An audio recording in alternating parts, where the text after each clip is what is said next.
আপনার কি ভারত বিরোধী নাকি ভারতের আচরণ বিরোধী, বিষয়টি কি আসলে ওই যে সম্প্রতি বিষয়ে তাদের আচরণ দেখছেন?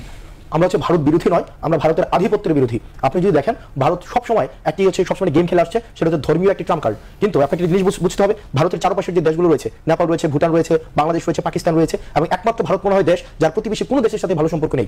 ভারত বিশ্ব মিডিয়াতে এমন একটি ন্যারেটিভ প্রতিষ্ঠা করতে চায় যে শুধুমাত্র যে ভারতে হিন্দু বেশি এবং বাংলাদেশে মুসলমান বেশি হওয়ার কারণে এই যে একটি কনট্রাডিকশন, এই কারণে হয়তো ভারতের সাথে বাংলাদেশের সম্পর্কটি খারাপ। বিষয়টি এমন না। নেপালে হিন্দু সংখ্যা, হিন্দু আধিক্য হওয়ার পরেও কিন্তু নেপালের সাথে ভারতের সম্পর্কটি ভালো নেই। সুতরাং আমাকে দেখতে হবে যে ভারতের সমস্যাটি কোথায়। ভারতের সমস্যা হচ্ছে ভারত হচ্ছে একটা আগ্রাসী রাষ্ট্র, তাদের মধ্যে এখনো পর্যন্ত কলোনিয়াল একটি মাইন্ডসেট রয়েছে এবং একটি আধিপত্যবাদের যেই ধারণাটি সেটি ভারতের মধ্যে রয়েছে, এবং ভারত সেই আধিপত্যের ধারণাটি আওয়ামী লীগের মধ্য দিয়ে সফলভাবে বাস্তবায়ন করতে পেরেছে। সেজন্য ভারতের সাথে বাংলাদেশের যে সম্পর্কটি সেটি রাষ্ট্রের সাথে রাষ্ট্রের না হয়ে বরং এটি হয়েছে ভারত এবং আওয়ামী লীগের সম্পর্ক। সুতরাং ভারতের এখন হাই টাইম এসেছে, ভারতীয় তারুণ্যের ভয়েসকে প্রাধান্য দিয়ে তারা এখনই সিদ্ধান্ত নিতে হবে তারা কি আওয়ামী লীগের ল্যান্সে বাংলাদেশকে দেখতে চায় নাকি জনমানুষের ল্যান্স দিয়ে বাংলাদেশকে দেখতে চায়। যদি তারা এখনো পর্যন্ত আওয়ামী লীগের ল্যান্স দিয়ে বাংলাদেশকে দেখে তাহলে এটি তাদের সবচেয়ে বড় ডিপ্লোম্যাটিক ভুল সিদ্ধান্ত হবে। তাদেরকে জনগণের ল্যান্স দিয়ে বাংলাদেশকে দেখতে হবে এবং আমাদেরকে স্পষ্টভাবে এটি বলতে হবে যে ভারতীয় আধিপত্যের নিপাত যাক এবং ভারতীয় আধিপত্যকে আমরা আর আপোষকামী কোনো দৃষ্টিতে আমরা দেখব না। এই তরুণ প্রজন্ম শেখ হাসিনাকে আমরা বাধ্য করেছি পালিয়ে যেতে, আমাদের এই ক্ষেত্রে কিন্তু ভারতের এই যে শেখ হাসিনাকে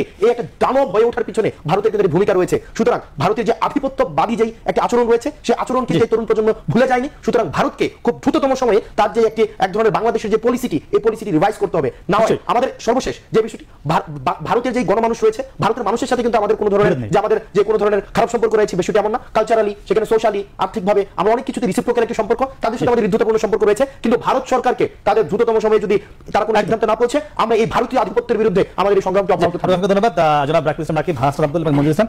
আপনাদের সকলের ধন্যবাদ। কথা বলছিলাম তিনটি ছাত্র সংগঠনের শীর্ষ নেতার সঙ্গে এবং তারা সকলে একমত ছিলেন যে বাংলাদেশে যে 24-এর গণঅভ্যুত্থান পরবর্তী বিজয় চলছে, এই বিজয়কে তারা তারুণ্যের বিজয় বলছে এবং এই তারুণ্যের বিজয় নিশ্চয়ই ধরে আগামীতেও তারা কাঁধে কাঁধ মিলিয়ে দেশকে এগিয়ে নিয়ে যাবে। সে প্রত্যাশা আজকে আমাদের শেষ করছি। শুভরাত্রি।